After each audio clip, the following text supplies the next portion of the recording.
नमस्कार साथियों, स्वागत है आप सभी का हमारे खुराना क्लासेस एप्लीकेशन पर। एक बार फिर से हम आपके लिए लेकर के आए हैं। सेकंड पेपर है आपका बच शिक्षा के उद्देश्य, ज्ञान एवं पाठ्यचर्या। ये प्रश्न पत्र 70 नंबर का होगा। इसकी समय सीमा 3 घंटे की होगी। इसमें पास होने के लिए आपको चाहिए 28 नंबर। अगर आप इससे कम लाते हो तो आपकी सीधा लगेगा पेपर में बैक और आपका गोलमाल हो जाएगा। तो साथियों, ऐसा बिल्कुल भी नहीं करें। मैं आपको जो पढ़ा रहा हूँ उसको ध्यान से पढ़ के जाएंगे। और ये अपना जो दूसरा नंबर का पेपर लगता है फर्स्ट ईयर में, शिक्षा के उद्देश्य, ज्ञान एवं पाठ्यचर्या, ये इसका पहला गैस मॉडल पेपर आपको प्रदान किया जा रहा है। तो पूरा क्लास को अंत तक देखेंगे। जिन बच्चों ने अभी तक कोर्स ज्वाइन नहीं किया है, आप लोगों की ये जिम्मेदारी बनती है कि आप सब बच्चों तक अपने इस कोर्स को अवेलेबल करवाने की कोशिश करेंगे, जिन जिन बच्चों ने पहले से ज्वाइन कर रखा है। तो चलिए शुरुआत करते हैं। इंपॉर्टेंट क्वेश्चन ही बताऊंगा सीधे, जो एग्ज़ाम में देखने को मिलेंगे। अगर एक दो प्रश्न बाहर चले जाते हैं वो एक अलग चीज़ है, पर आपको आपके लिए 80% क्रॉस मैं करवा दूंगा, उसकी जिम्मेदारी मेरी है। आपको सिर्फ ये पढ़ने पड़ेंगे। तो देखिए, पहला क्वेश्चन आपका है, एमाइल जो पुस्तक है साथियों, एमाइल शब्द भी मिल सकता है या ईमाइल मिल सकता है, इसको इंग्लिश में ऐसे लिखेंगे, ठीक है। तो ये एमाइल जो पुस्तक है, इसके राइटर कौन है? काफ़ी बार एग्जाम में ये रीट में भी पूछा गया क्वेश्चन है। तो इसका आंसर हो गया आपका रूसो।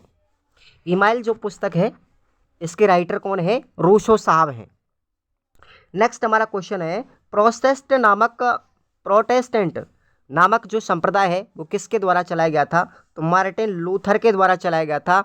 इंपॉर्टेंट क्वेश्चन है, प्रोटेस्टेंट नामक संप्रदाय मार्टिन लूथर ने चलाया था। क्वेश्चन नंबर 3 है, रामकृष्ण मिशन की स्थापना किसने की थी?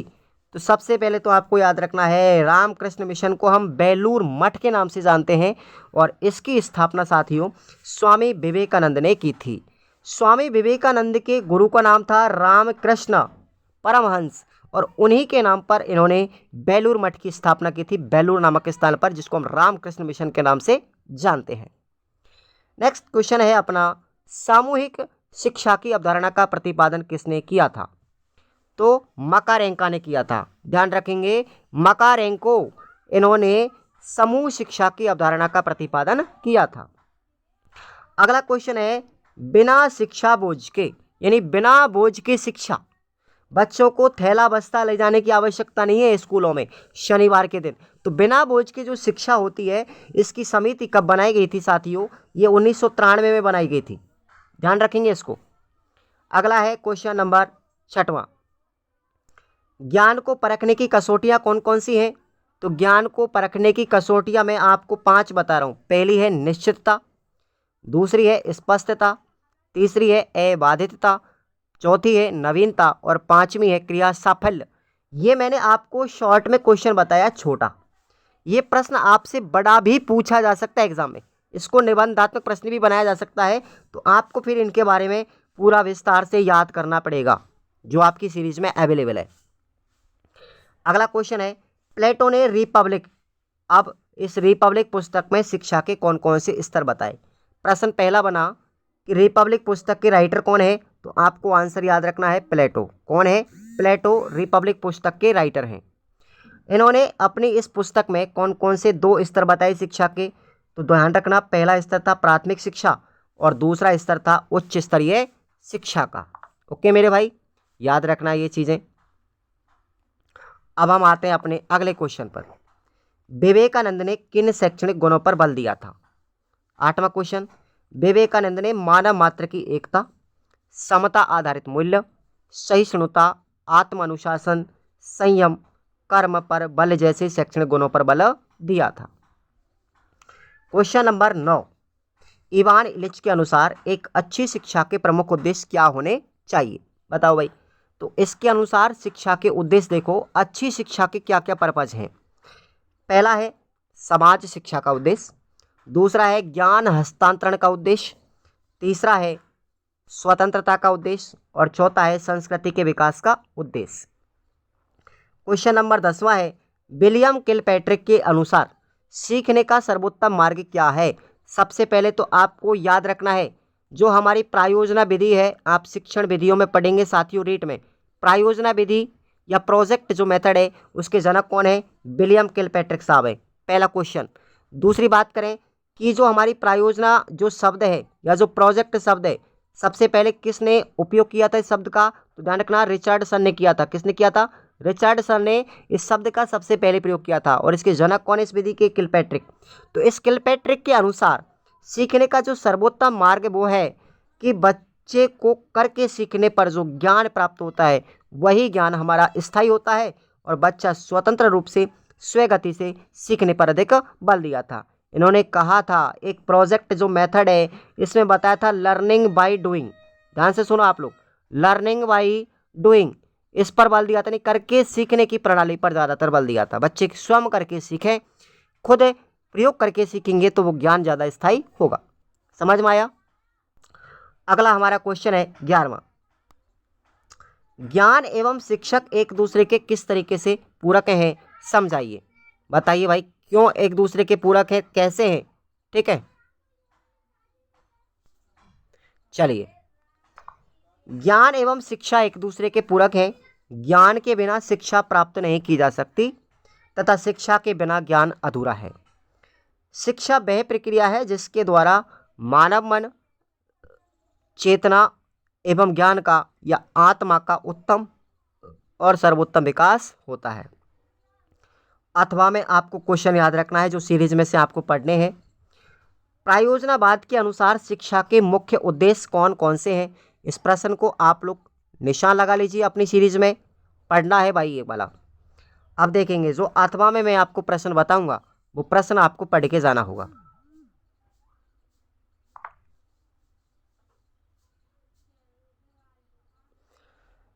ईसाई शिक्षा प्रणाली का आधुनिक शिक्षा प्रणाली में क्या योगदान है? 12वां क्वेश्चन है ये। तो ईसाई परंपरा और शिक्षा एक दूसरे के साथ वर्षों से संबंधित रहे हैं। आधुनिक शिक्षा प्रणाली के कई विचार बाइबिल की शिक्षा का परिणाम है। बाइबिल क्या है साथियों? ईसाइयों का धर्म ग्रंथ है। बाइबिल में प्राप्त यीशु के विचार और प्रारंभिक चर्च के विचार के अनुसार शिक्षा मस्तिष्क की कसरत मात्र ही नहीं अपितु मानसिक और आत्मिक विकास के लिए भी अति महत्वपूर्ण है। यीशु के अनुसार सच्ची शिक्षा मनुष्य को परमेश्वर एवं अन्य जीवों के साथ जोड़ती है। मसीही परंपरा यानी ईसाई परंपरा के अनुसार शिक्षा के विषय में यह परिप्रेक्ष्य हमारी आधुनिक शिक्षा प्रणाली के लिए अत्यंत लाभदायक साबित होता है।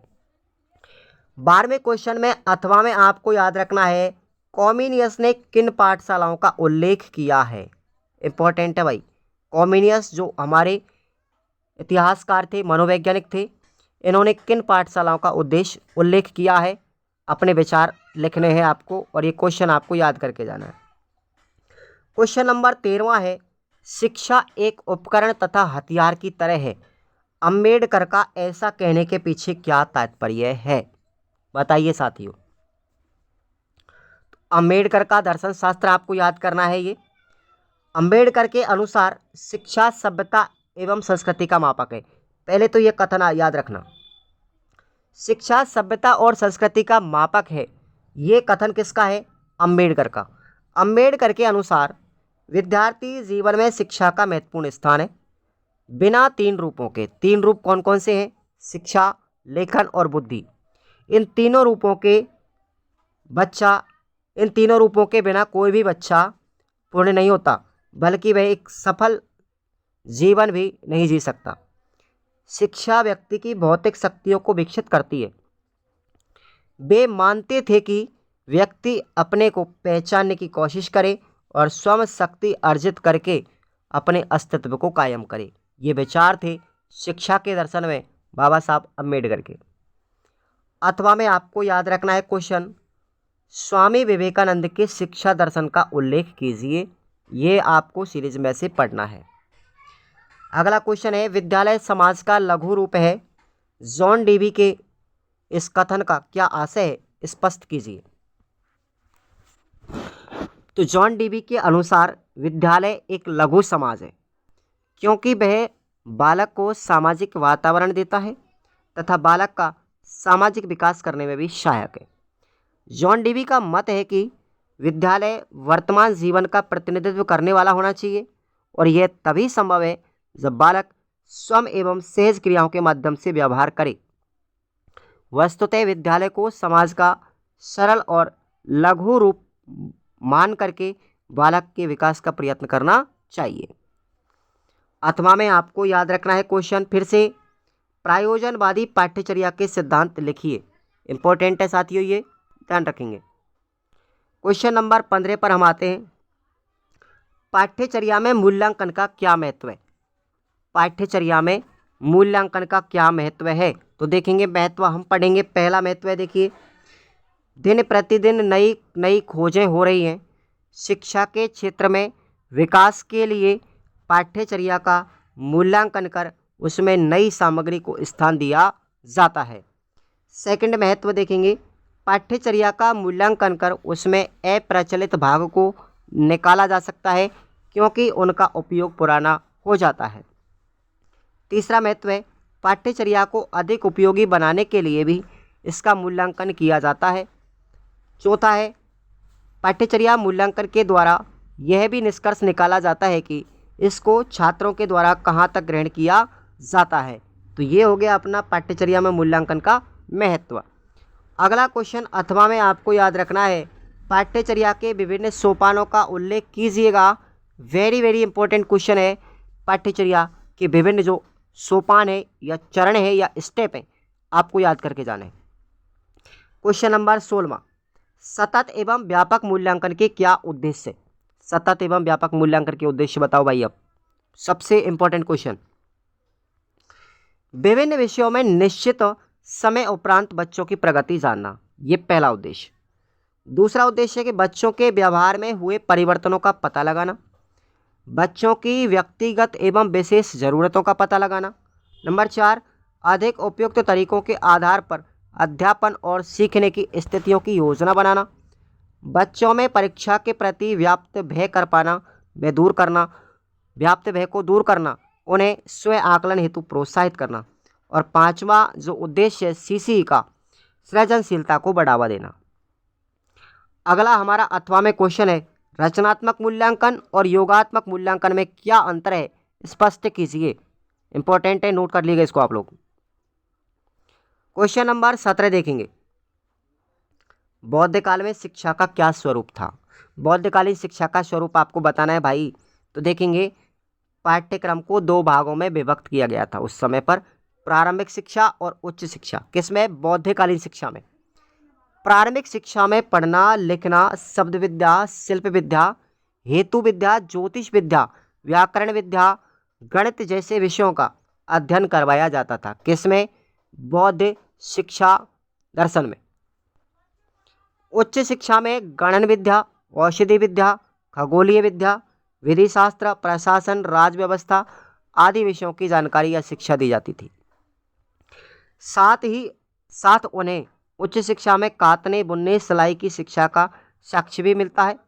इस युग में आयुर्वेद व शल्य चिकित्सा, आयुर्वेद और जो शल्य चिकित्सा थी, ऑपरेशन साइंस जो था, ऑपरेशन विज्ञान की पर्याप्त उन्नति हुई। डॉक्टर जीवक एक प्रसिद्ध चिकित्सक व शल्य विद्या विशेषज्ञ थे। कौन थे? डॉक्टर जीवक कुमार। अब आपको ध्यान रखना है, इस भारत के प्रथम शल्य चिकित्सक शास्त्री कौन थे? तो वो थे अपने सुश्रुत, जिसने सुश्रुत संहिता लिखी थी साथियों, है ना। अब आपको मुझे कमेंट करके बताना है कि भारत का ऐसा कौन सा वेद था जिसके अंतर्गत शल्य चिकित्सा पर बल दिया गया था। शल्य चिकित्सा के बारे में या चिकित्सा पद्धति के बारे में जानकारी दी गई थी, कमेंट करके बताएंगे। वो 4 वेद थे, उन 4 वेद में से कौन सा एक वेद था जिसमें शल्य चिकित्सा की जानकारी दी गई थी? अगर आपको पता हो तो कमेंट करके जरूर बताना। बनारस, सारनाथ, तक्षशिला, नालंदा, विक्रमशिला, वल्लभी, ओदनपुर और मिथिला उस समय के ये शिक्षा के केंद्र थे। उस समय पर बहुत बड़े बड़े ये विद्यालय माने जाते थे साथियों, है ना। नालंदा विश्वविद्यालय ये बिहार के अंदर है, तक्षशिला बिहार में है। तो बिहार शिक्षा का सबसे बड़ा केंद्र रहा था किसी टाइम पर। आगे बात करते हैं अथवा में, आधुनिक शिक्षा प्रणाली में वेदों का अध्ययन वह प्रासंगिकता रखता है, स्पष्ट कीजिए। तो क्वेश्चन ये यही है, आधुनिक शिक्षा प्रणाली में वेदों का क्या महत्व है, ठीक है, या वेदों का शिक्षा दर्शन वर्तमान आधुनिक शिक्षा प्रणाली में क्या महत्व रखता है। प्रश्न कैसे भी पूछा जा सकता है, आप लोग इसका आंसर जरूर पढ़ के जाएंगे सीरीज में से। अगला क्वेश्चन है 18वां,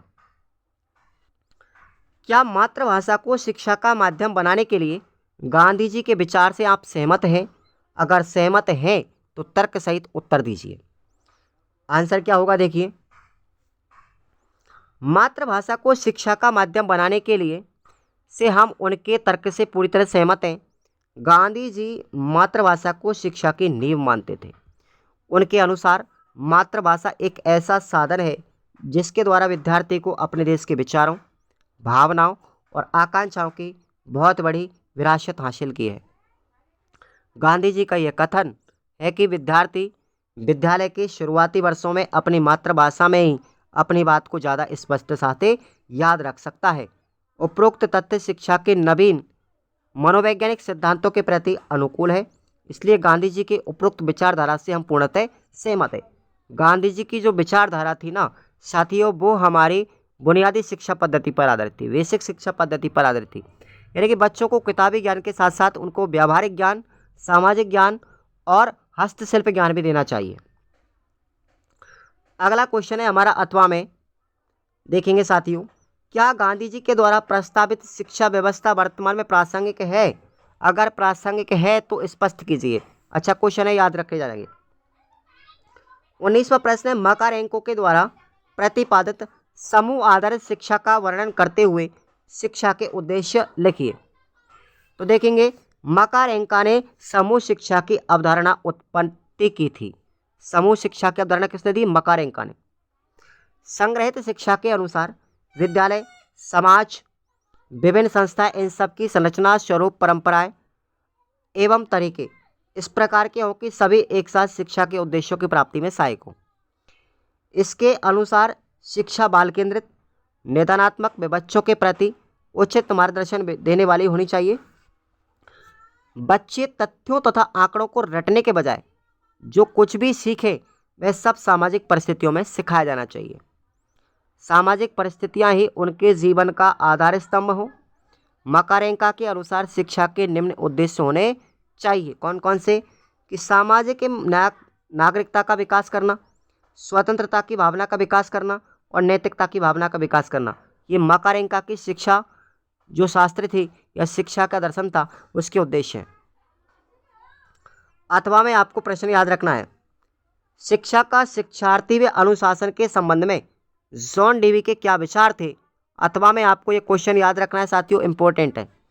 अब आते हैं हम 20वें क्वेश्चन पर, मूल्यांकन व आकलन में अंतर स्पष्ट कीजिए। कोई 2 अंतर आपको लिखना है। अच्छा क्वेश्चन है, मूल्यांकन और आकलन क्या है? मूल्यांकन एक योगात्मक प्रक्रिया है, जबकि आकलन एक संवादात्मक व रचनात्मक प्रक्रिया है। दूसरा अंतर है, मूल्यांकन पाठ्यक्रम की समाप्ति होने पर किया जाता है, जबकि आकलन संपूर्ण पाठ्यक्रम की अकादमिक अवधि के दौरान बीच बीच में निरंतर चलने वाली प्रक्रिया है। 8वां में आपको क्वेश्चन याद रखना है साथियों, सतत एवं व्यापक मूल्यांकन की बालक के विकास में क्या उपयोगिता है? नोट कीजिए क्वेश्चन को भाई, अच्छा क्वेश्चन है। नेक्स्ट हमारा क्वेश्चन है 21वां। अब हम निबंधात्मक प्रश्नों की तरफ आते हैं। शिक्षा एवं दर्शन एक दूसरे के संबंधित हैं, कैसे समझाइए? क्या संबंध है शिक्षा और दर्शन में? आंसर देखिएगा इसका। शिक्षा एवं दर्शन का संबंध अभिन्न और अविच्छिन्न है, इनको कोई अलग नहीं कर सकता।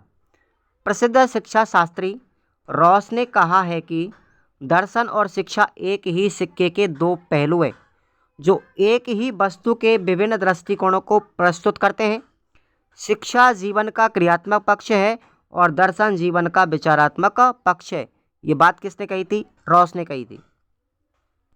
शिक्षा और दर्शन एक दूसरे के पूरक हैं। शिक्षा का उद्देश्य व्यवस्था तथा संगठन और शिक्षण विधियों का विकास समझने के लिए दार्शनिक विचारधाराओं का ज्ञान प्राप्त करना आवश्यक है। तभी तो फिशे ने कहा है, फिशे एक वैज्ञानिक है, उन्होंने क्या कहा कि शिक्षा दर्शन की सहायता के बिना पूर्णता और स्पष्टता को हम प्राप्त नहीं कर सकते। शिक्षा दर्शन में घनिष्ठ संबंध है। शिक्षा और दर्शन में घनिष्ठ संबंध है। शिक्षा मानव जीवन के विकास का साधन है। परिस्थितियों के निर्माण में शिक्षा का विशेष हाथ है, यानी कि हाथ का मतलब योगदान। दर्शन लक्ष्य का निर्माण करता है और शिक्षा इस लक्ष्य की पूर्ति के लिए साधन के रूप में काम करती है। शिक्षा के दर्शन में भूमिका को हम निम्न प्रकार से व्यक्त कर सकते हैं। कैसे करेंगे? नंबर 1 पर है मार्गदर्शन करना।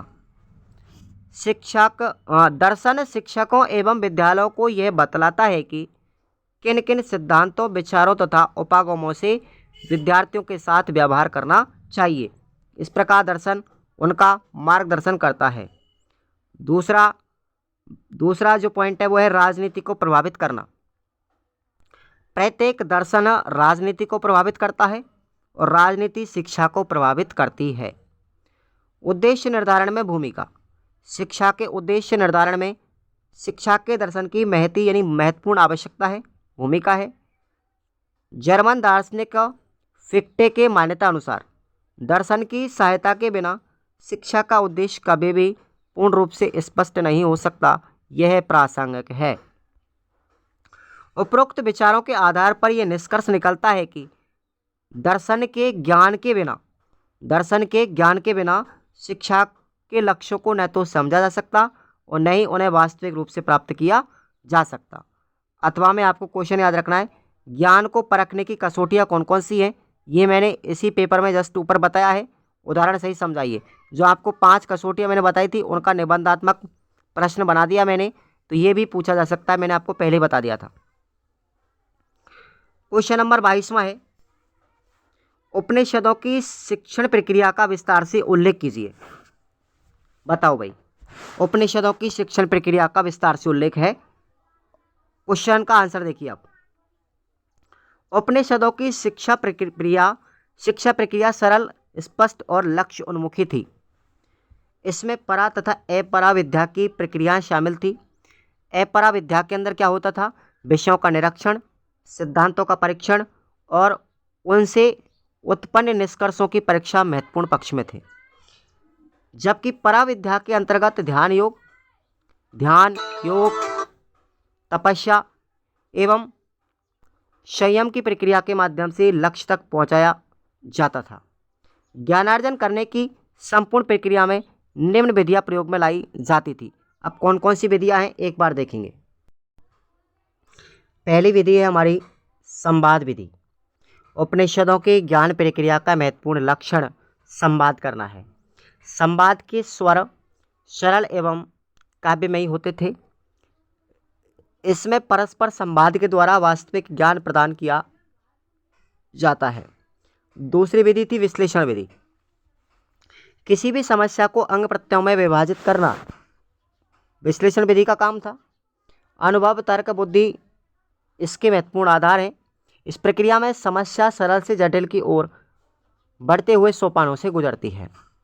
तीसरी विधि है सूत्र विधि। यह एक संक्षिप्त विधि है। इस विधि के द्वारा बीज रूप से सत्य का निरूपण किया जाता है। चौथी विधि है प्रतीकात्मक विधि। इस विधि में किसी भी वस्तु के स्वरूप को प्रतीकों के माध्यम से समझने व समझाने का प्रयास किया जाता है। पांचवी विधि है उपमान विधि। इस विधि के द्वारा उपमा देकर ज्ञान प्राप्त करने की कोशिश की जाती है। तो ये आपका क्वेश्चन हो गया। अगला अथवा में क्वेश्चन आपको याद रखना है, प्लेटो के शिक्षा स्वरूप के स्तरों का उदाहरण सहित वर्णन कीजिएगा। इंपॉर्टेंट क्वेश्चन है। आगे बढ़ते हैं। अगले अथवा में क्वेश्चन बता दिया, तो 23वें क्वेश्चन पर हम आते हैं। देखिएगा भाई, नेक्स्ट क्वेश्चन है 23। अरविंद घोष के शैक्षिक दर्शन की क्या विशेषताएं थी? अरविंद ने स्वयं का शैक्षिक सिद्धांत प्रतिपादित किया जो भारतीय परिप्रेक्ष्य में बिल्कुल उपयुक्त था। अरविंद के अनुसार सच्ची शिक्षा केवल अध्यात्म की नहीं बल्कि तार्किक, शारीरिक व जीवन उपयोगी होनी चाहिए। इसे ही अरविंद ने समग्र शिक्षा कहा है। अरविंद का शिक्षा दर्शन आध्यात्मिक साधना और योग पर आधारित है। उनका विश्वास है कि इस प्रकार की शिक्षा से ही मानव का चहुमुखी विकास किया जा सकता है। उनके अनुसार अंतःकरण से उत्पन्न ज्ञान ही शिक्षा का प्रमुख ज्ञान है। उन्होंने अंतःकरण के 4 स्तर बताए। इन चारों ही स्तरों को नाम याद रखना साथियों, छोटे क्वेश्चन पूछा जा सकता है। पहला है चित्त, दूसरा है मानस, तीसरा है बुद्धि और चौथा है ज्ञान। अरविंद ने शिक्षा को अति व्यापक और गतिशील रूप दिया। उन्होंने शिक्षा से संबंधित ज्ञान का संग्रह करके नहीं रखा, बल्कि उसका प्रसार किया। उनका कहना है कि यदि हम सूचना और विचारों को संग्रहित करते हैं तो वह शिक्षा कुंठित हो जाएगी। अरविंद घोष के अनुसार शिक्षा मानव के मस्तिष्क और आत्मा की शक्तियों का निर्माण करती है। यह ज्ञान, चरित्र और संस्कृति का उत्कर्ष करती है। अब अरविंद घोष की शिक्षण विधि कौन सी है देखेंगे। अरविंद घोष शिक्षण की क्रमिक विधि के पक्ष में थे। ध्यान रखना, कौन सी विधि अपनाते थे? क्रमिक विधि अपनाते थे। इस विधि में विद्यार्थी को एक समय में अनेक विषयों की शिक्षा नहीं दी जा सकती। उसे एक समय में 1 या 2 विषयों की शिक्षा दी जा सकती है। जब उसे 1 या 2 विषयों का ज्ञान हो जाता है तो फिर उसे दूसरे अन्य विषयों की शिक्षा दी जानी चाहिए। इसी प्रकार से जैसे जैसे विषय का ज्ञान प्राप्त करता जाता है, वैसे ही अन्य विषयों की शिक्षा से उसे अवगत कराया जाता है। इसे ही शिक्षण की क्रमिक विधि कहा जाता है। अरविंद ने इस विधि को निम्न सिद्धांतों पर आधारित किया। वो सिद्धांत आपको याद रखने हैं। पहला है करके सीखने का सिद्धांत, दूसरा है विद्यार्थियों का सहयोग, तीसरा है विद्यार्थियों की स्वतंत्रता, चौथा है प्रेम और सहानुभूति का प्रदर्शन, पांचवा है विद्यार्थियों की रुचियों का अध्ययन, छठवां है शिक्षा का माध्यम कैसा होना चाहिए? मातृभाषा में, और सातवां है विषयों की प्रकृति के अनुसार शक्तियों का प्रयोग। आठवां में आपको क्वेश्चन याद रखना है, विवेकानंद के अनुसार शिक्षा के प्रमुख उद्देश्य क्या होने चाहिए? नोट कीजिएगा इस क्वेश्चन को, वेरी वेरी इंपॉर्टेंट है ये। अब हम आते हैं 24 क्वेश्चन देखेंगे। पाठ्यचर्या के प्रमुख पहलुओं का वर्णन कीजिए। पहला पहलू आपको ध्यान रखना है, पाठ्यचर्या सदैव नियोजित होती है। इसमें निहित क्रियाओं को अपनी आवश्यकता अनुसार जल्दबाजी में विकसित नहीं किया जा सकता। सेकंड है, पाठ्यचर्या के आधार होते हैं सामाजिक शक्तियाँ, स्वीकृत सिद्धांतों द्वारा प्रदत्त विषय का ज्ञान, अधिगम का स्वरूप तथा ज्ञान और संज्ञान का स्वरूप।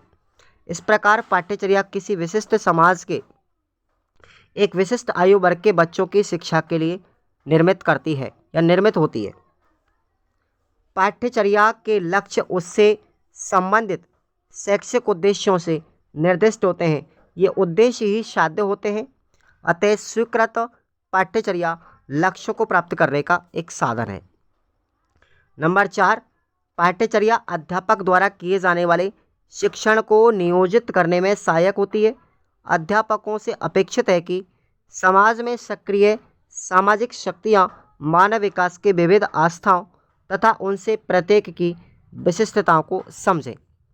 5वां इनका उद्देश्य है, अध्यापक अपनी कक्षा के सभी विद्यार्थियों के लिए एक ही प्रकार के अधिगम अनुभवों को नियोजित करता है, फिर भी अपने अधिगम अनुभवों और अपनी सहभागिता के स्तर और गुणवत्ता के कारण उसमें भिन्नता दिखाई देती है।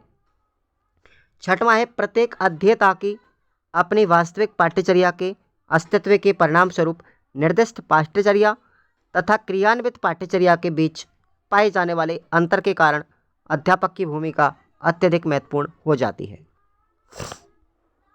अथवा में आपको क्वेश्चन याद रखना है साथियों, पाठ्यचर्या की परिभाषा देते हुए इसकी अवधारणा को व्यक्त करें तथा इसके आधारों की व्याख्या कीजिएगा।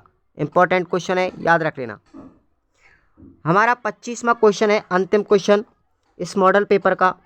मापन, मूल्यांकन व आकलन में क्या अंतर है? वेरी वेरी इंपॉर्टेंट क्वेश्चन है साथियों। सबसे पहले बात करेंगे मूल्यांकन।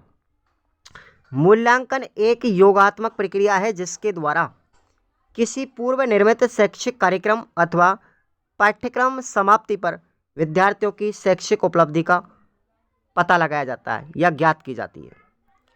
मूल्यांकन का उद्देश्य है मूल्य निर्णयन करना।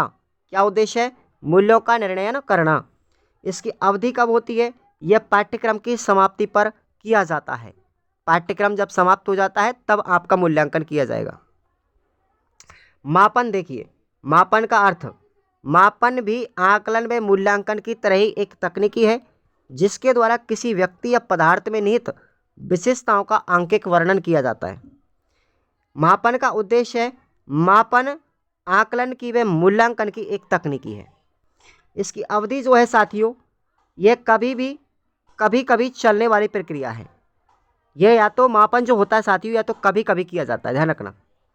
आकलन की बात करें तो आकलन क्या है? आकलन एक संवादात्मक तथा रचनात्मक प्रक्रिया है जिसके द्वारा शिक्षक को यह ज्ञात होता है कि विद्यार्थी का उचित अधिगम हो रहा है अथवा नहीं हो रहा है। इसका उद्देश्य क्या है? निदानात्मक होना। निदानात्मक मतलब निदान किया जाता है किसी समस्या का आकलन के अंदर। और इसकी अवधि की बात करें तो यह संपूर्ण अकादमिक अवधि के दौरान निरंतर चलने वाली प्रक्रिया है। ये कभी भी, कहीं भी और कहीं पर भी कैसे भी किया जा सकता है, तो वो आकलन है। बीच बीच के पाठ्यक्रम में भी किया जा सकता है। ये आपको अथवा में क्वेश्चन याद रखना है, ध्यान रखेंगे, इंपॉर्टेंट है ये भी। आकलन के विभिन्न चरणों का वर्णन करें तथा उसकी विभिन्न विधियों के नाम लिखिए जिनका हम आकलन कर सकते हैं। तो ये क्वेश्चन आपको अथवा में याद रखना है। तो ये आपका होता है मॉडल पेपर पहला, शिक्षा के उद्देश्य, ज्ञान एवं पाठ्यचर्या वाले का। इसमें आपको चाहिए 28 नंबर पास होने के लिए। इससे ज़्यादा मैं आपको क्या कहूँ, 70 में से आपके 50 क्वेश्चन का मैटर आपको मैं फंसा दूंगा पेपर में। ये बात ध्यान रखना। आपको 3 मॉडल पेपर दे रहा हूँ मैं हर पेपर के, ठीक है। तो आपके टोटल 30 हो जाते हैं। इन 30 में से आपके, ध्यान रखना, आप जितना पढ़ सको मैक्सिमम पढ़ लीजिएगा। इसी में आपका उद्धार है। Thank you so much.